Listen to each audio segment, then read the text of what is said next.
team is putting in to present how we manage the project as the whole.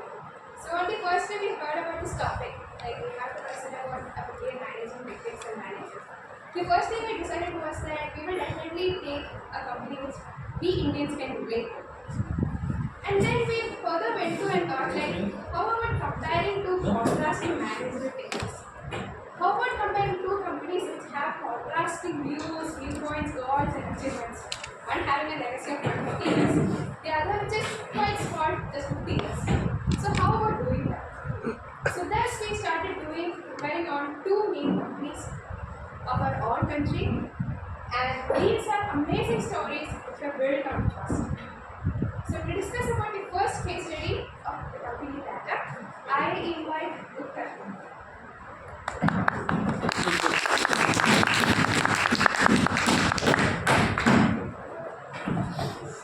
Hello. It's audible? Very much. Good. Yeah. Yeah. So,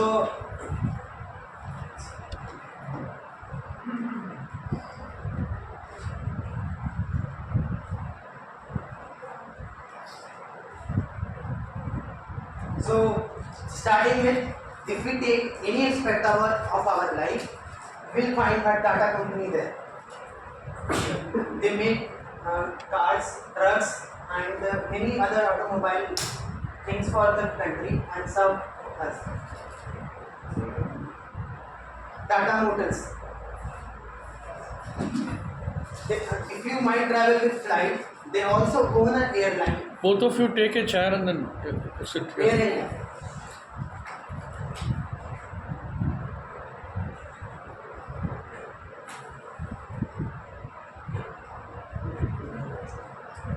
India. Sir, network issues. Okay, fine. Yeah. Go to the next. If you might stay in hotels during your vacations. They also own hotels. The Taj Palace, as you can see the picture. You definitely wear clothes. They also own merchandise. The West Side and Studio. For family needs, they made jewelries also. The jewelry brands Danish and Zoya. We prepare tea in our hostels. They make tea also. The Tata tea. The thing is incomplete with this thing. Our food. They make Tata salt and different. In spite of this, they own Tata Motors, Tata Steel, TCS, and many other companies, and more than 100 plus companies in this group. So let's dive into the secrets of Tata and let's know about their managerial skills. So talking about some statistics, they contribute almost 4% of the Indian GDP. They more than 10 lakh employees serve in this company. They serve more than a billion customers, over 150 countries all over the world. So who are Tatas? They are the 100 plus companies conglomerate spanning in 7 major sectors, from tea to technology, from salt to steel, from fashion to aerospace. Started in 1868 as a cotton trading firm in Nagpur, India, also Bombay, and grown into a multinational. Their motive remains always leadership with integrity, social upliftment, and compassionate capitalism. So, talking about some history, Vasarvanji Tata, the father of Jamshedji Tata, started a textile firm back then in 1840s. He always believed that he should come from his village, Navsari in Gujarat, and do something big. Many generations of Tata has been into priesthood, and they all priesthood. So he strived from his family and tries his hand at the business. Soon he was doing a cotton business and making more huge revenues. He also ensured that during he also ensured that during running the business, he ensured a best education for his son Jamshedji. The best education meant English education at that time. Later, when Jamshedji completed his graduation, he also joined the firm and went for Hong Kong to expansion. This is Jamshedji, and these two are his son. So talking about Jamshedji,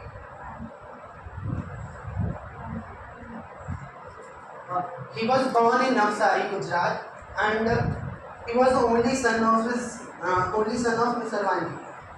He started the textile mill in 1869 in 3 locations: Bombay, Nagpur, and Korea.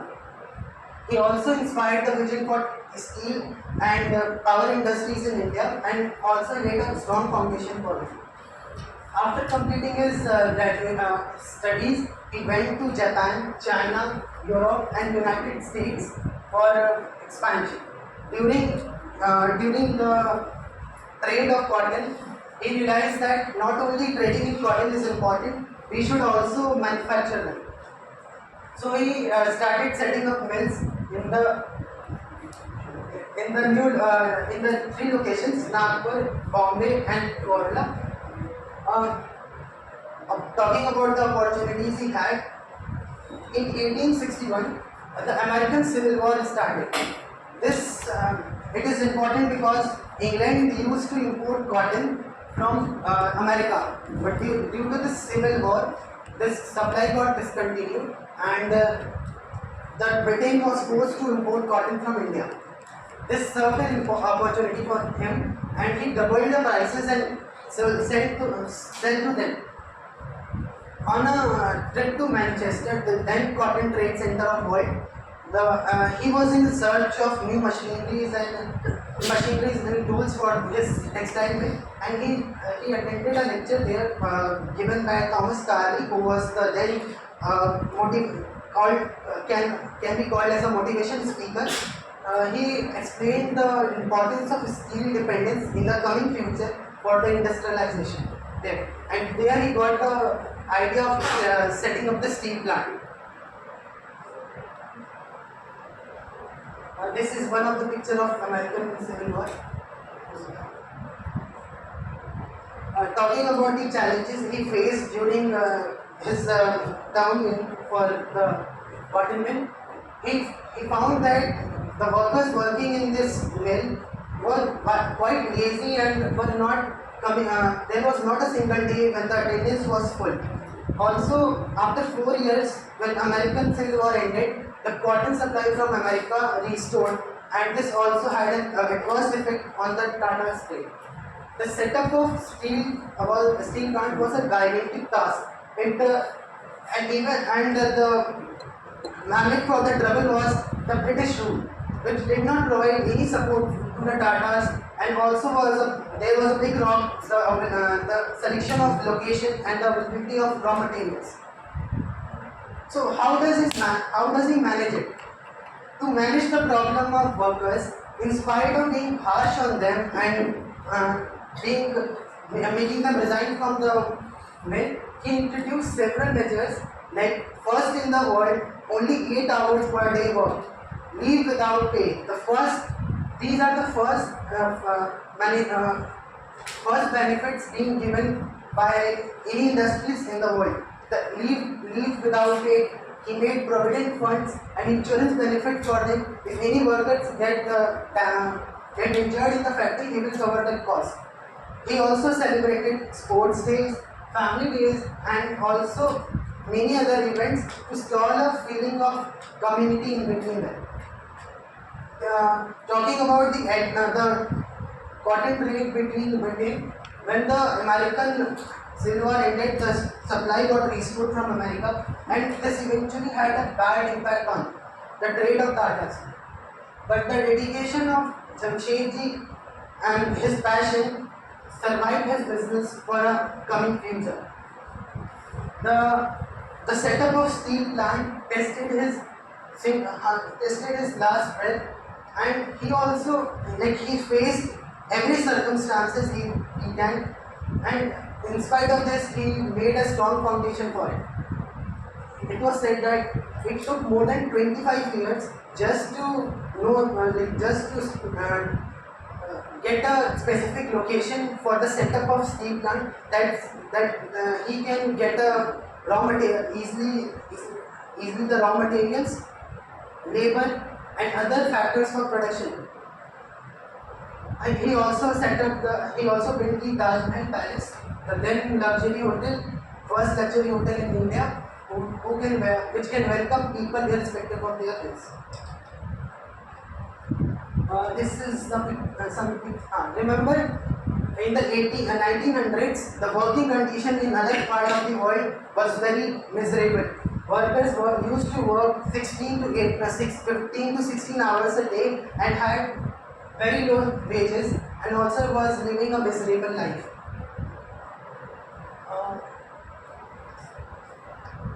This is the Taj Mahal Palace. Talking about Sir Dorabji Tata, please. He was the elder son of Jamshedji. After completing his graduation, he also looked upon the Empress Mill. There were some dreams of Jamshedji which could not be happened in his lifetime, like the setup of a research institution, Indian Institute of Sciences, a hydropower plant, and a steel plant. The steel plant was completed and functional by 1910, but the production started, but it was not able to offset the huge investment made by the Tatas. Coming on the opportunities which helped in Tata Steel to grow. At then 1914, the World War I started. This again sparked the demand for steel because Britain has to make weapons and tanks from them. So Tata supplied that steel. And talking about Dorabji, he expanded the Tata Group from just 3 ventures to 14 companies till 1938. This is Can you go to the previous slide? See, one of the premium engineering institute, IISc, Bangalore, it is still known by the local people as Tata Institute. It was actually the Tata who actually set up it, and they gave the land for it. Also, the IIM Ahmedabad, what we know today, was started by Vikram Sarabhai. So, both of these premium, both the engineering and the management institutes were started by the missionaries. The IITs came actually later by the Indian government in their 55-year plan after the 1950s and 60s. Yeah, please. This was a comment from a British politician when after they won the World War I, he said Tata Steel saved us. He explained it that the quality of steel was that good that the explosive when came over the tanks, it was not able to penetrate the tanks itself. These are some of the first projects in the country. The first textile mill, the first steel plant, the first hydropower project, the first hotel, the first research institution in the country, the first cancer hospital in the country. He also faced challenges during his term. After the setup of the steel plant, the sparking cost combined with the transportation and the labor difficulties in the west affected the Jamshedji's turnover, and due to which he didn't have enough money to pay off the workers. He even have to mortgage his house and his wife's jewelry for the plant. Talking about his managerial skills, under his leadership, Tata Group expanded, as I mentioned.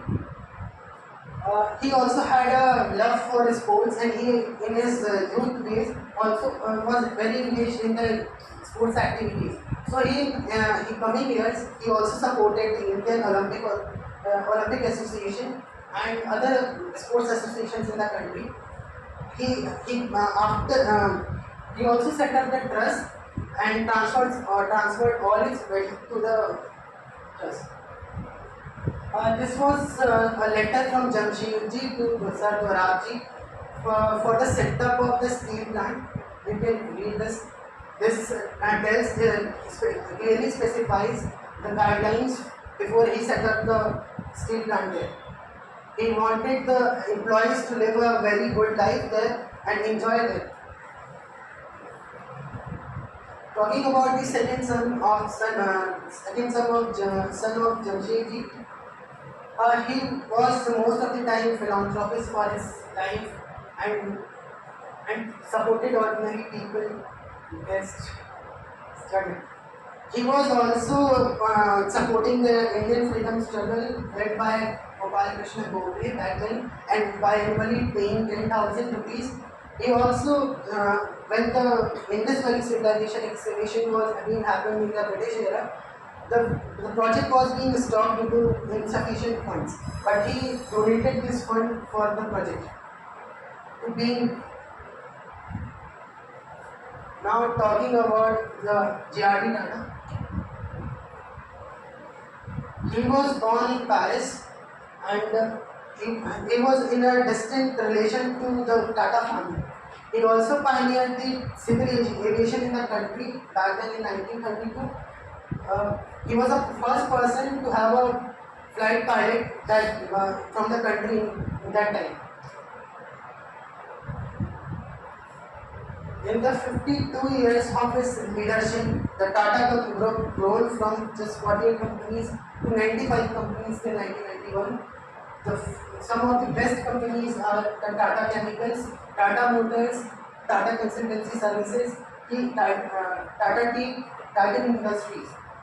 He also set, as I mentioned, he also set up the Tata Airlines in 1947, but due to the nationalist policies then of the government, it got nationalized and renamed to Air India.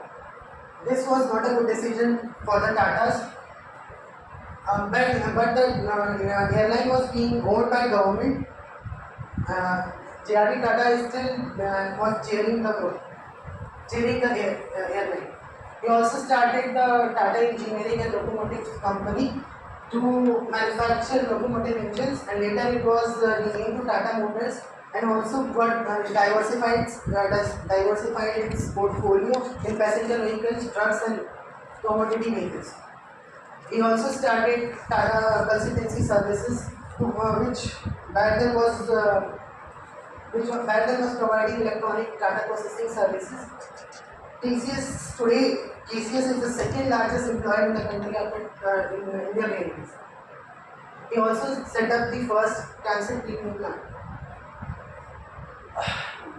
Talking about his managerial skills, he to facilitate the growth of the group, he allowed the dilution of Tata Sons stake, the parent company of Tata Group, in many of his subsidiaries companies.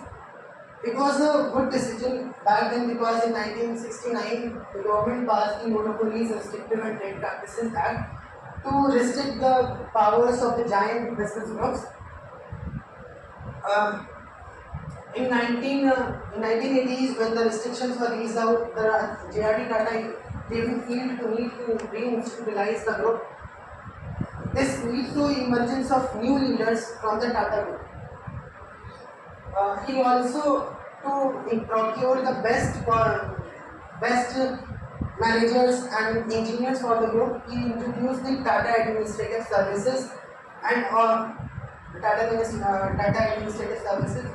He also was awarded the Bharat Ratna in 1992 for his philanthropy. Talking about the challenges he faced, the approach of dilution of Tata Sons stake was proven wrong in the coming futures, because when other people came to manage the group, Tata Group was not able to make profits.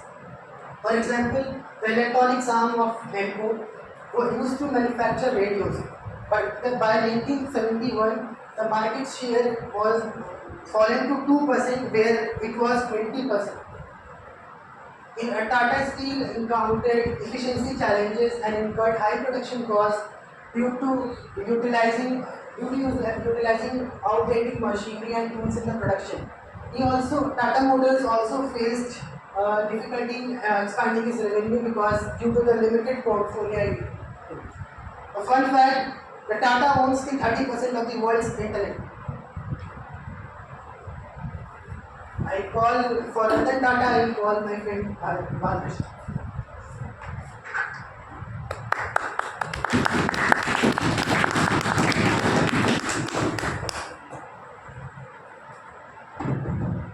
Good morning, all of you. I will be telling you about Ratan Tata.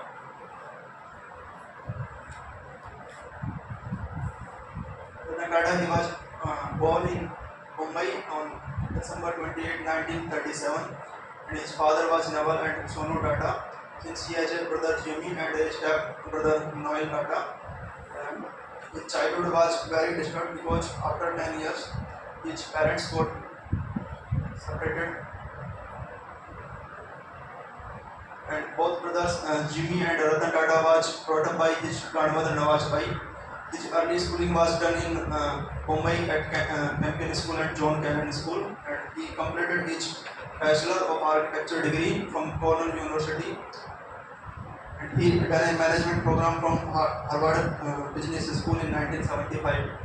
After completing his degree, he got a job in an architectural firm in Los Angeles, LA in California, and he also got a job offer from IBM, but he rejected that job offer on the advice of J.R.D. Tata. And after this, he joined his family business Tata Steel in 1962 in Jamshedpur. And he worked there. He worked with blue-collar employees, and that time this was the statement of Ratan Tata.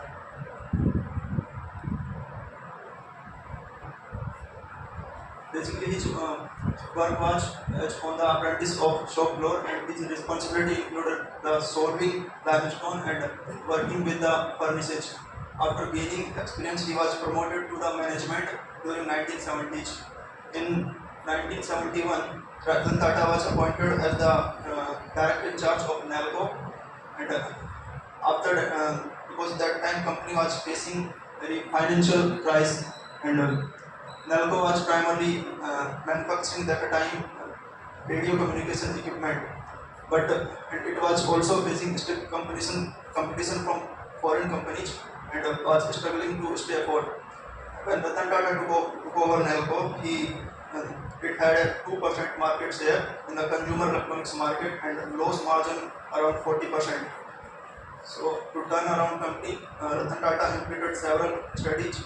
One of the first studies he did was he shifted the company's focus from radio communication equipment to satellite communication equipment. But since this was a bold decision, because at satellite technology that time was in its infancy, and few companies in India were working on in this area.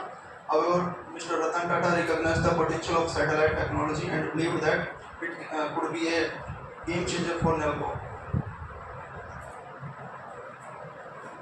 Under the leadership of Ratan Tata, this NALCO invested heavily in research and development, and developed a range of satellites that were ahead of their time. And this company also formed some partnership with some foreign countries, which helped them to gain the access to the latest technology and expertise. Another key study that Ratan Tata implemented was the quality and customer service. He recognized that in order to compete foreign companies, NALCO needed to deliver products and services of high standard. NALCO was able to turn its fortune, but become a successful player in satellite communications industry, and was playing a leading role. But this company has a market share of 20% in the period from 1972 to 1975. But in 1975, when Prime Minister Indira Gandhi declared emergency, this eventually led to an economic recession and smooth rise of NELCO came to hold and since in 1977 there was a acute problem and eventually strike, so they closed down the NELCO. So, since in 1975 Ratan Tata was doing a management program from Harvard Business School. He completed that. After when he come back to India, another accounting task was waiting for him, and it was the Empress Mill, which was started by Jamshedji Tata, his grandfather. And Ratan Tata was ready to take the company out of the crisis. Its continued effort to revive the Empress Mill were not in vain, and the company was successful. But the color of happiness were in shortlisted because Ratan Tata. But Ratan Tata was an investment that was necessary to sustain the organization that was not approved by the leading its unprecedented closure in 1986, and since he was discouraged, while the other immediately blamed him, and many believed that his career was over and ruined. This is the Empress Mill. But by this time, management got to know that Ratan Tata is capable to handling the business. So in 1991, J.R.D. Tata declared Ratan Tata as his successor, and Ratan Tata became the chairman of Tata Group, Tata Industry. So, but Ratan Tata was paid in two businesses. So this was a surprise decision to the management and media also. But Ratan Tata took some good decision and turn the things around for the Tata Group as he took very good decision. Very firstly, he fixed the retirement of the director, and the retirement he fixed it was 65. Since in 1991, when the Finance Minister of India, Dr. Manmohan Singh, announced that India is being liberalized, it is opening its market to the world. That time, India to save India's economy, the government choose the capitalist model and left the socialist model. After this announcement, Ratan Tata extended the ownership of Tata Sons in the subsidiaries of the Tata Group, so that any international company cannot buy the Tata Group company, and this saved the Tata Group. Since there is a company Tata Motors that is started in 1945 as Telco. Since in the beginning and for a long time, Telco was a manufacturer of commercial vehicle like truck and buses, but they thought now we should manufacture passenger cars and building equipment and some military vehicles. So they designed first passenger car Indica, and this was launched in December 1998, and this was a day before New Year, and when the car was finally launched in the market, and it was made over 1 lakh bookings. This was a 5-door hatchback, and its base price was 2.6 lakh. This is the Tata Indica.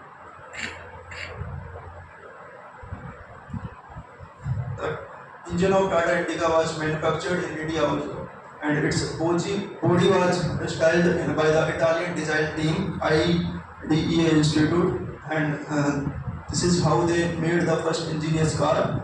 Indica looked and felt miles ahead of Fleet Maruti attended a Maruti Jan. Its computer back then. Tata Indica had also a good storage apartment than Maruti attended, and also the interior had a functional design along with the creative finishing. And in an interview with Business World magazine, Ratan Tata said that Ratan Tata said that Indica to have a mileage of diesel car and its interior as good as Hindustan ambassador. So removing some fault from Tata Indica, they now made Tata Indica V2, The facelift Tata Indica V2 was launched soon and to fix the flaws of earlier model. Since this was a affordable car and indeed more car per car, which was Ratan Tata promised, and Ratan Tata Indica V2 shortly became best seller even though the car had faced competition with Maruti Alto and Wagoner. The Indica persisted. The Indica V2 was used in the taxi car segment and this boosts the sales of the V2 and this car is popular among the taxi driver of the nation and this the diesel variant of Indica V2 had little no competition. In 2008 Tata Motors launched Tata Vista. Since this car was masterminded as an affordable yet comfortable family car, they designed Tata Vista in hope of meeting global standard in terms of safety and performance. And since a taxi cab image was associated with Indica, so people don't want to buy it. And Indica Vista was also not good in crash testing, and this car received a side rating 3-star. Jaguar story. Since the sale of all cars were not good, so in the end of 20th century, Tata wants to sell its passenger car business. So they sell its passenger car business to the American company Ford. So they went to America and there was a long meeting, 3-hour meeting in the headquarters in Detroit. That time, the Bill Ford was the chairman of the board and he said, "Why did you get into the passenger car business when you know nothing about it? And it will be a favor if we buy the business from you." And this humiliation struck Ratan Tata and he returned back to India and decided not to sell the car business. But instead work on it and around it by hook or crook. In 2010, Ratan Tata took two significant decisions. One, he started Tata Nano, and the other thing, acquired the company like Jaguar Land Rover, which was well known and reputed car brand in the higher class society. So in 2008, we can say Ratan Tata targeted almost each group and every economical classes like a middle class and top class. And after this, they start manufacturing buses and utility vehicles, and it acquired the public transport by Nano. Since they launched Nano, and every middle class people can buy it, and by acquiring Jaguar, a higher class people can buy it. After acquiring the whole population of the classes, Ratan Tata started manufacturing of trucks, and this is how they targeted the heavy utility vehicles market as well. These are the strategies Ratan Tata used. Since they launched Tata Nano and at the most economical price, used cost leadership strategy to gain the market share, which was acquired two-wheeler and public transport at any other loss, and car was Alto and Maruti.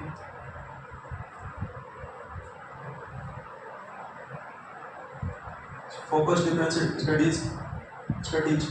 Since Ratan Tata acquired the Jaguar, so this is how this is how they target the higher class of the society, whose needs are totally different from the population of cost and leadership strategy. And this higher class, what need is the status symbol feature. They don't concentrate on the price, they concentrate only on the feature and quality and the services. In February 2000, Tetley Group, this was a tea company, and Tata Group bought this tea company in 2000 for 271 million euros, and it was the one of the largest overseas acquisition by an Indian company at that time. In 2007, Tata Steel buy the Chorus Group and become the fifth largest steel producer. These are some awards of Ratan Tata. He got Padam Bhushan in 2000, Padam Vibhushan in 2008, and CNN IPN Indian of the Year in Business 2006. some famous quotage of Ratan Tata. After Ratan Tata was chairman from 1991 to till 2012. After this, Cyrus Mistry was the chairman of the Tata Group, but he was removed because the Mistry had alleged operation of minority shareholder and cited his removal as an example. So NCLT take decision in favor of Tata Group and he was removed. And after this, Natarajan Chandrasekhan was the chairman of Tata Group till today, and before that he was the CEO and the executive director of Tata Consultancy Service, and where he was named CEO in 2009, and he had taken as a chair of B20 in India, and he was the in charge of the business agenda during India's G20 presidency. Now I would like to invite Arun. This is the SWOT analysis for Tata Group. Sublime. There are some strengths of Tata Group like sublime performance in the new market.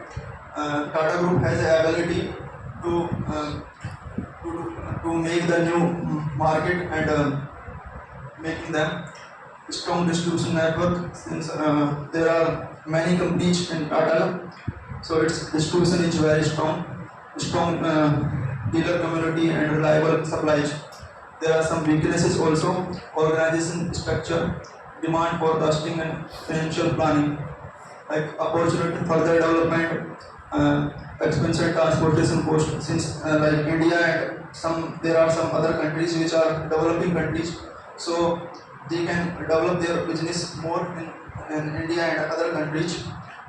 There are some threats: upgradation of competitor expanding patterns of season, political environment. Since every day new technologies are coming, so there is a competitor of this. This can be a threat for Tata Group. I would like to invite Arun.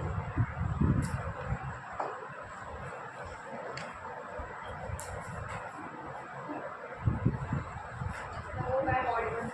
So by now you must have heard a lot about Tata Company, which is a giant multinational company.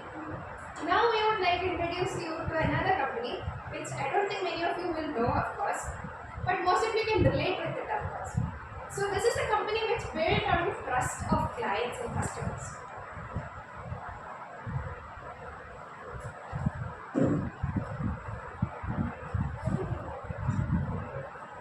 How many of you can identify this product?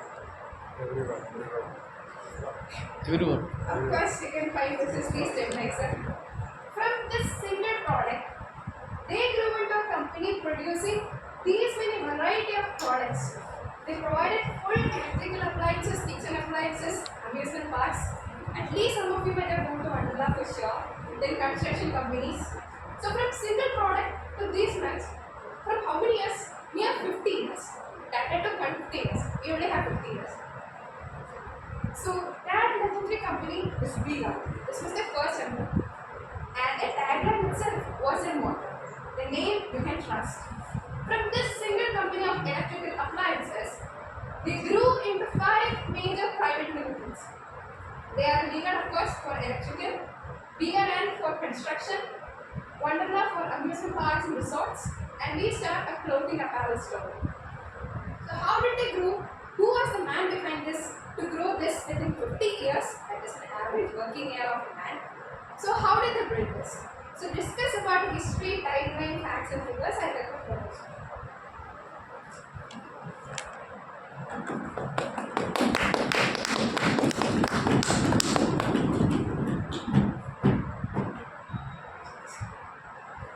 As I mentioned earlier, Viga was started in 1977. At that time, the investment capital was near 1 lakh rupees, wherein Tata had a long legacy of steel market and all. He just borrowed 1 lakh rupees from his father and started with just 2 workers. And he was just one visionary entrepreneur. And now, in the year of 2018, his net revenue, not the capital, net revenue is 23.1 billion revenue with 2,000 plus employees and 22 new product categories. From this single slide itself, you can understand how vast they have been.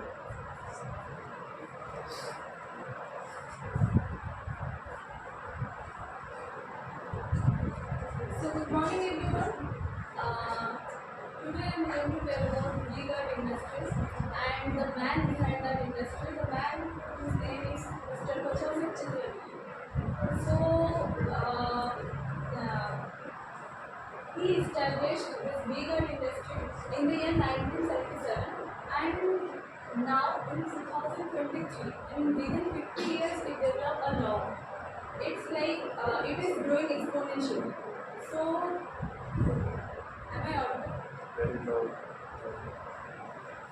Okay, record.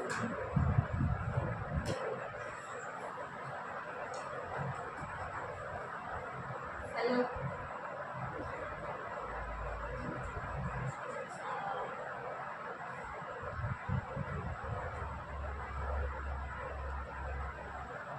Okay. So now we will discuss that how they developed their business and how they succeeded. Like in that time, they enlightened the houses, powered the industries, like many things. So we are going to discuss those things and what are the strategies behind this V-Guard industry. So Mr. Kochasab Chitlapalli was born in 1950 in Thrissur district, Kerala, and into a family which was traditionally engaged in agriculture. He holds his master's degree in physics and began his career as a supervisor in an electronics company with monthly salary of 800 rupees. The most important thing that we will discuss that Mr. Kochasab Chitlapalli didn't have any MBA degree or anything. Like he was not from a managerial background, but then how he managed this total business. So in 1977, he founded V-Guard Industries and the first only a small manufacturing unit with 1 lakh rupees borrowed from his father and with only 2 employees in a 400 square feet shed in Ernakulam. The modest manufacturing facility grew over the years to become the largest selling stabilizer brand in India. So, you may have a question that why he started from stabilizer only and how he grew of his business. So then we will discuss that.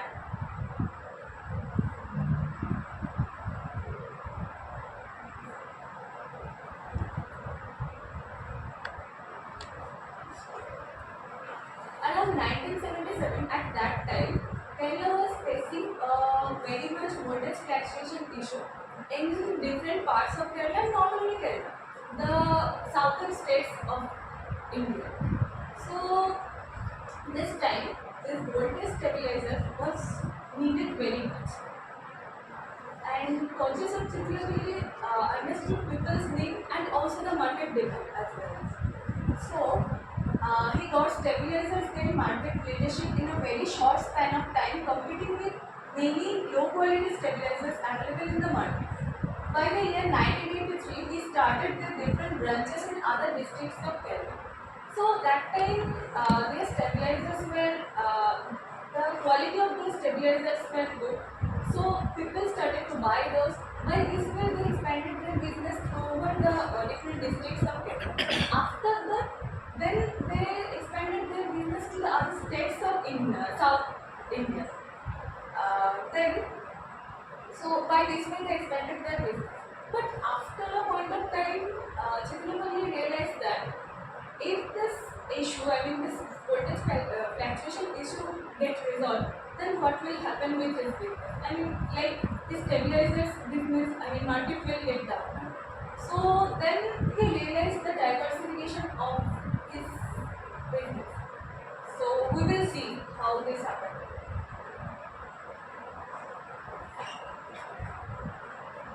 And that time also, our Indian economy has just opened up for the foreign investors, which means that a lot of premium stabilizers companies get high chances of capturing Indian market.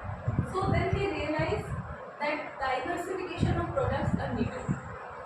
So after a good market analysis, V-Guard came with a game-changing product, that is V-Guard water pump. which is not only give a new direction for Beaver's growth, but also replaced the traditional method of drawing water from wells for domestic and agricultural purposes, which helped to reduce nutrition and also created a huge consumer base for the company across the country. They launched new water pumps, which were very needed for a common people in that time of the year.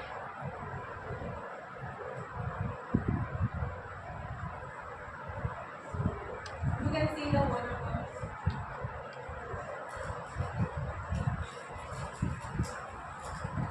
Then again Can you just stop 1 second? I just want to add something here. You remember that in the olden days, the TV that we were actually using did not have inbuilt stabilizers into the inbuilt. So, Kerala, when we were actually young, we still remember that at that particular point of time, when we used to watch the black and white TV, initially when we bought it, the picture used to actually shrink down at every point of time. We did not know the reason for it. When we went to the shop, then they said that if you put on the stabilizer, it will become alright. So there was a dire need for it at that particular point of time. Similarly, and one important point with respect to this, they offered a big warranty also to the particular product, by which they were able to get the importance, take the customers into their attend to customer satisfaction. The second thing, as the rightly said, was about the water pumps. See, water pumps, India is particularly agricultural economy in the previous, in the 80s and 90s, for that point of time. Even today, we need water pumps for drawing water. So looking at a particular technology which the people want at any particular point of time, and there also they make with highest quality water pumps. Even now you can now see that they are far ahead of their competitors with respect to the way in which they operate. It is also silent as compared to the other brands. So, and they venture into the other areas also for the, and diversification surely is very important for us to survive. They are truly done it. Yeah, please go ahead. So, Purchaser's vision was expanding the brand as a diversified electrical appliances company, became in a ready to make a wide range of products which includes like wiring cables, motors, water heaters, UPS, ceiling fans and other kitchen appliances which we need every day in our daily life in our home. Like he focused on people's need basically. So that time he focused on people's need. So automatically people are buying these products and their business are driven out by this. So and these products are not just for social validation but also simplify our life. You can see the products. And Vegan is like from a single product, they expanded their business to many products and also diversified their business. Now we will discuss that.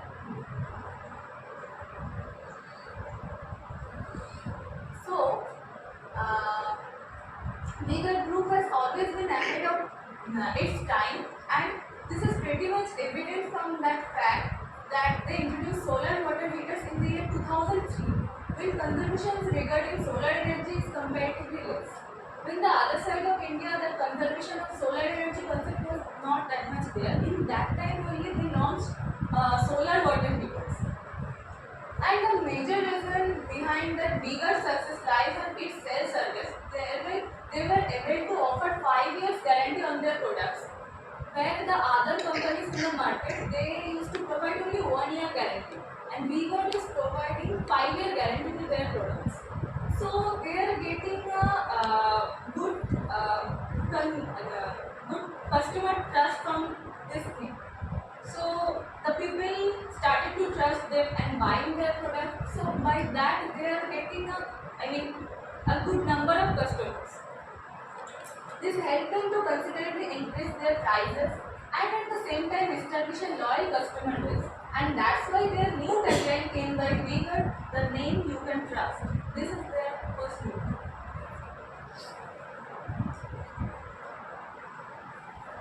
So after that also, coaches of Chitragiri also understood the importance of diversification and also expanding bigger industries. And he traveled in abroad countries, and there he understood the need of, not yes, the need of amusement parks in our country in that time. He saw amusement park business and this thing investment are very much available in abroad countries. So he thought to make this type of thing in our countries that time. So yeah. So then he established an amusement park in Kochi, the first amusement park in India, that is named Vigaland in 2000, in the year 2000. Later, it spread in Bangalore and Hyderabad, then Wonderla, and making the large and chain of amusement parks in India. You may know everyone what is Wonderla. So, and then again he expanded his business into and invested into this apartment projects that are Vigaland Homes, and also the other companies V-Star, which is headed by his wife, Miss Sheila Grace Colchester, which is the hub of plethora of innovators and other lifestyle products like the appearance industry.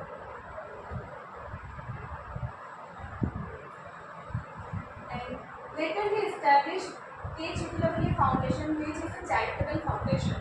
The prime objective of this undertaking public charitable activities in India, lending a helping hand to the needy and suffering in society in multifarious ways. Mr. Kochasar Chitravalli became the first member of Kidney Federation of India by donating one of his kidneys to a stranger truck driver.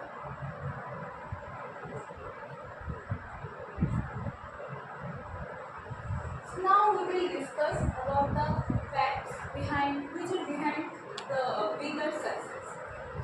So, establishment and growth, product range, market presence. Like establishment and growth, established in 1977, and within 15 years it shows exponential growth graph, and we saw that. And later, I will discuss with this topic in details. Product range, they have a very much diverse range of products, like starting from a stabilizer to fans, cables, water pump, solar water heater, and many things. And you saw in previous slide. Market presence, it has a strong market in India, and also through it expanded its reach through a network of distributors and dealers across the country. Innovations and technology. So they mainly focused on the qualities of the product and also on the customer's trust. So like they made their quality more better and better, and they also used good technology so that they run a good business in the current market. Financial performance. They showed consistent revenue growth over the years, and by this way their financial performance is also growing. So now we will discuss the achievements. Vigor is a listed company with BSc and MSc having various electronic and electromechanical products, which apart from others include electric and solar water meters, cables, where domestic agricultural farms like this. And so forth, the turnover racing past rupees 1700 crores. And this company has emerged as a brand of record in the first moving electrical goods segment by its technological process, talented teams, innovation, design capabilities, coupled with streamlined system and processes. This company claims to have 500 distributors, 3,000 dealers, 20,000 retailers, and a network of service centers across India, supporting a product range composed of pumps, motors, electric and solar water heaters, wiring cables, etc. This company has Indian market share of 20% in EPS segment, 15% in pumps, 12% in water heaters, and 7% in wiring cable segment. Just think, they started from only 2 workers and 1 left. Then this is the scenario of today.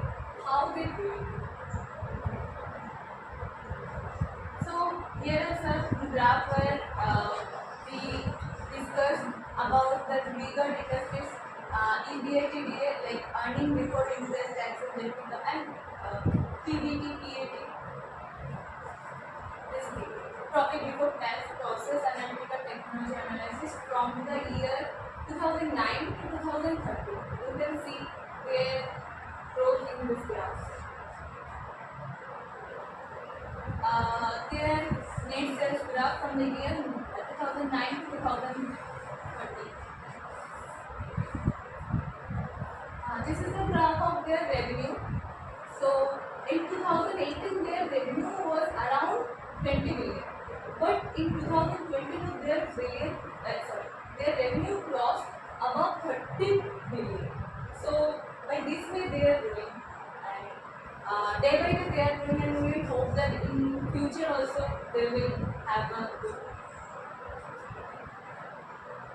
So now I am requesting any question this time.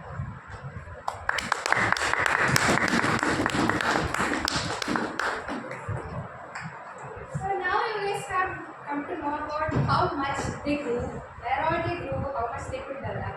Now I would like to tell about what are strategies and how they grew this growth. So this is the timeline of Data Company, starting from 1977 with Waldex Advisor, 1992 by Ganesha, and it grew to cloud. So their first product was Waldex Advisors. So why did they choose it? There comes the first strategy, and that's product vision. 2019, this is a paper cutting from the famous newspaper The Hindu, which rightly mentions about the voltage fluctuations and KSCB, Kerala State Electricity Board's various malfunctions. So it was technically a loophole of our state government to provide uninterrupted current services. Back then in 1970s, voltage fluctuations, power cuts were a regular story. So we got Professor Chittalapalli could rightly spot this loophole, and he found the demand of the product. Adding to this voltage fluctuation, as Sir mentioned quite before, the upcoming or the growing market of refrigerators, televisions in Kerala and South India. Back then, it is a very famous saying that wherever we go in the world, we can find a Malayali in every corner of the world. Because since then itself, we are one of the greatest exporters of NRIs. Many people go from here to many Middle Eastern countries to work and employment. So when they used to come back, they used to regularly bring back electrical appliances such as refrigerators, television sets, which were mainly designed at high quality and which work well with good current conditions, which are very worse in Kerala. So Professor Chittalapalli found that along with the growing market of the refrigerators, there is another unnoticed market option, and that was the market for stabilizers. Back then also there were many other companies for stabilizers, for example Kelvinator and Halliwell. So we can see how they fought with these companies to get into the market. So as Maya Angelou rightly said, challenges are gifts that force us to search for a new center of gravity. So just not fight with them, just find a new way to stand. So this was a statement by Professor Chittalapalli, sensing the need for a reliable and quality product with a good after-sales backup. Was flooded with when the voltage market was flooded with low quality stabilizers from North India, with the exception of brands like Voltas and Keltron, he found that there was a market chance. So most of our major sources for reference was his interviews. It is very inspiring to watch his interviews as how he describes about his growth, his continuing growth, his challenges and opportunities. So this is one of the sentences we found so much motivating. The self-confidence that I has the ability to make a better quality stabilizer is what helped me to start. This is what every young entrepreneur, most of the young entrepreneurs have at the beginning of their entrepreneurship. Like they have the confidence to build it because they know it. So Professor Chittalapalli was actually already working on a voltage stabilizer company. So he was a mere physics graduate, so he was repairing any stabilizer. On the time of preparing, he realized that I definitely can make 1 much better versions of this, because back then they were using poor quality coils, poor quality electricals. So he found that he can make it better. With this confidence, he started with 1 lakh capital under Shahid Allah. So this was their first product, and the loophole of KICD created the product demand, and this gave a huge push in the market from 1977 to 1988. As you can see, there are other competitors like Netco, as mentioned by Tata Group, and Keltron. Now coming to the second strategy, and that was innovations.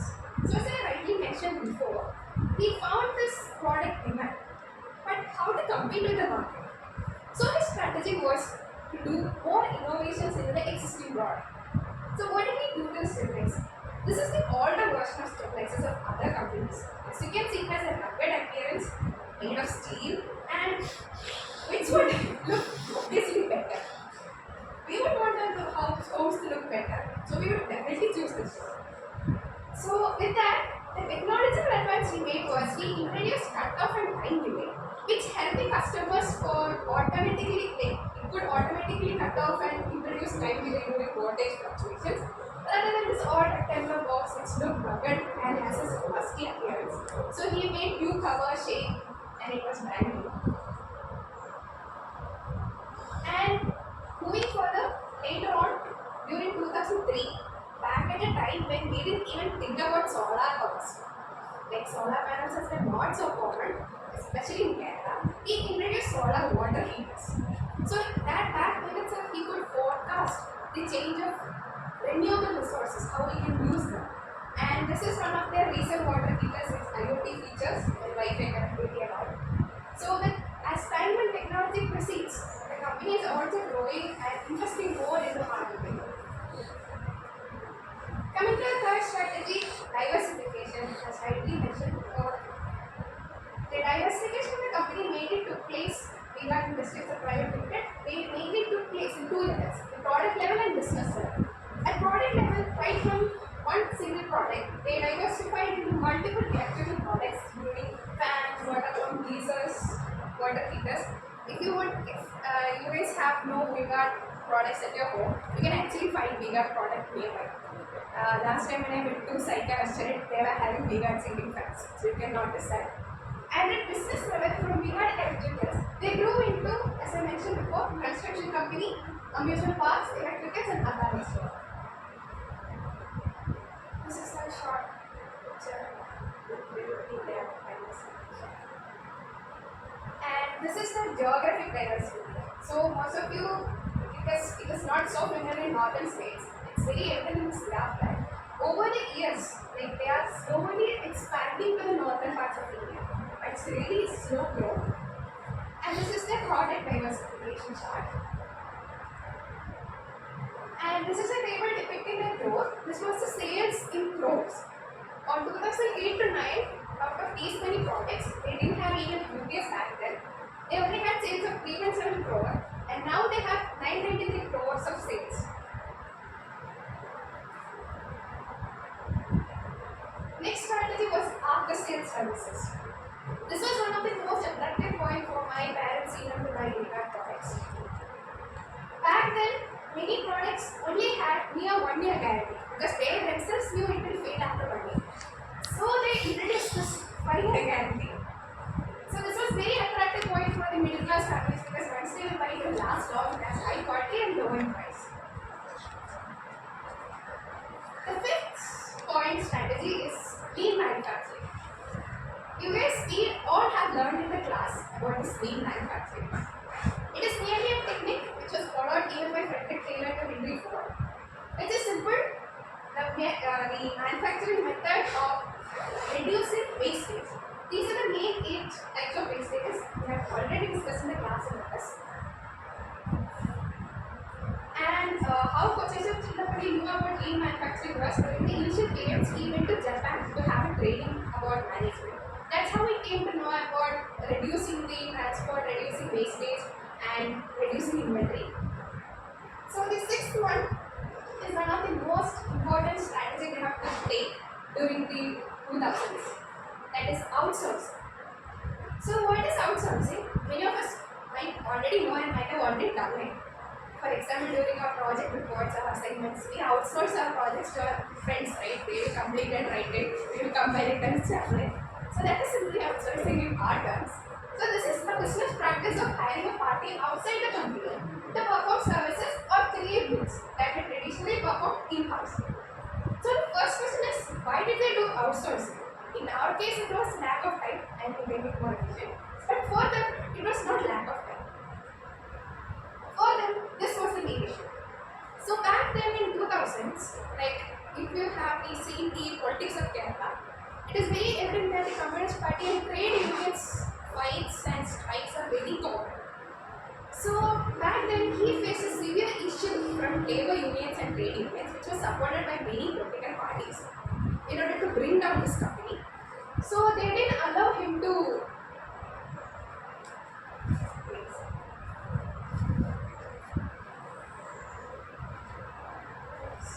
Yeah. So there was issues of unionism and strikes and demands from workers. So he knew that he can't continue this in-house plants of factories in Kerala due to this union workers' strike. But he was not ready to give up. He implemented this new strategy of outsourcing. So what he did was that instead of putting new investment in the plants, he introduced several new OUs. He went to the remote parts of Kerala and found many unemployed women and taught them the methods of assembly. This is very common these days also. We do give our assembly and soldering jobs to outsource units. So what we saw as the major benefits of outsourcing is that the investment cost was very low because he doesn't have to create a plant. Then he was also able to get finished product at a much economical price and price benefit. And the third one was exemptions on excise duties because these outsourced units were mostly given to unemployed people like women or tribal races. So they could also reduce excise duties. This is the flowchart of outsourcing they implemented. First, they have an in-house product development center where they develop the product, mainly research and development. After it gets accomplished, they have another committee, the Components Approval and Registration Committee. They select the outsourcing units. They give them the work, they procure raw materials and ask them to make the product. Which is then followed by we got supply chain management department. So they negotiated with the vendors on behalf of the outsourcing. So they are actually procuring the raw materials and giving to the outsource. Which was then followed by the company on warehouse. So their only investment, the single investment was the warehouse building. And it was followed by distributor and consequently to customers. This is a chart of their supply chain management. They had two main departments. One which focused on raw material purchase, the other which focused on logistics. The raw material purchase team weekly looked about the quality of the product, market intelligence and feedback. Meanwhile, logistics focused on management, order fulfillment and warehousing. As in seen in many other bureaucratic organizations, they have a well-structured organization of managing levels. Starting from vice presidents to engineers, they have a well-structured thing which is very evident in this flow chart. And the 7 strategies every other company does it was ad campaigning. Their ads are so catchy. Actually, we want to play an advertisement. चाय पिएंगे engineer साहब? कुछ याद नहीं है?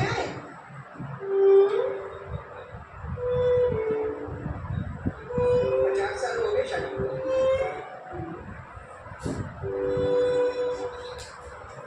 ये क्या है? 50 साल झेली हो तुमने और 50 साल झेली क्या? This is one of their recent. This is very odd advertisement. Quite funny. Every time.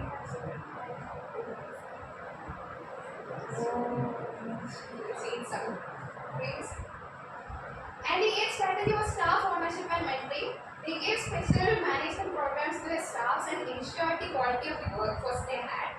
Even though it was minimal, only for research and development, yet they ensured the quality of the staffs.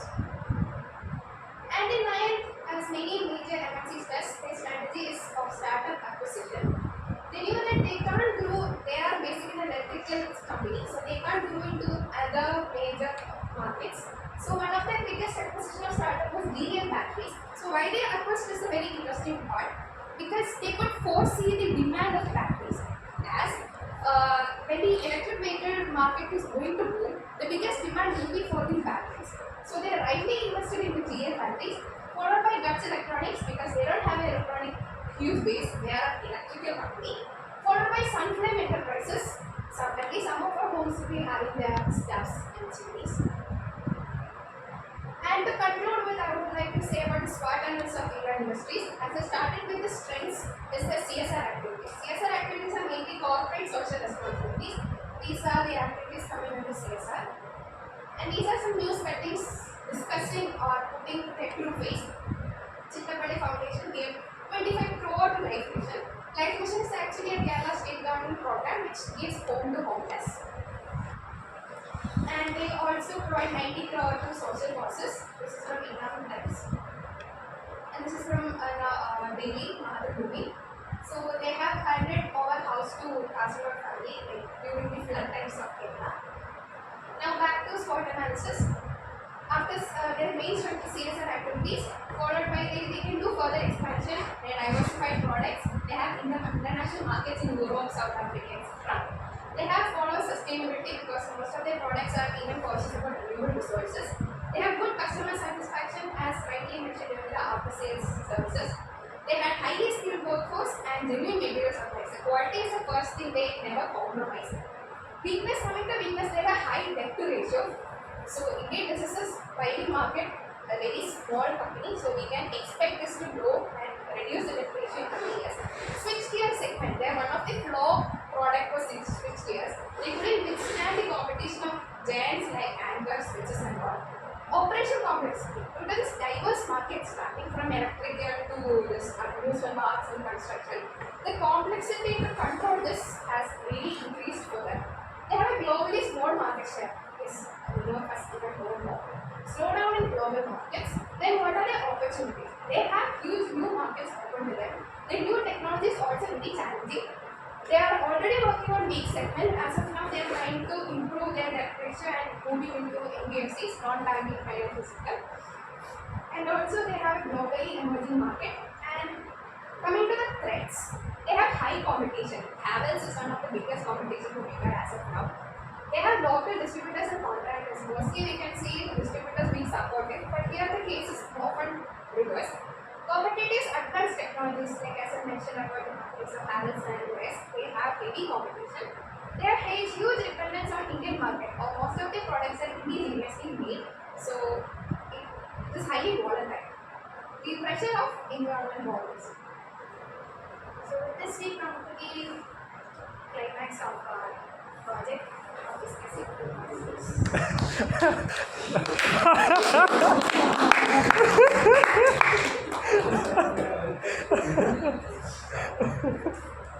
So any doubts or Any questions, please? and any feedbacks as well.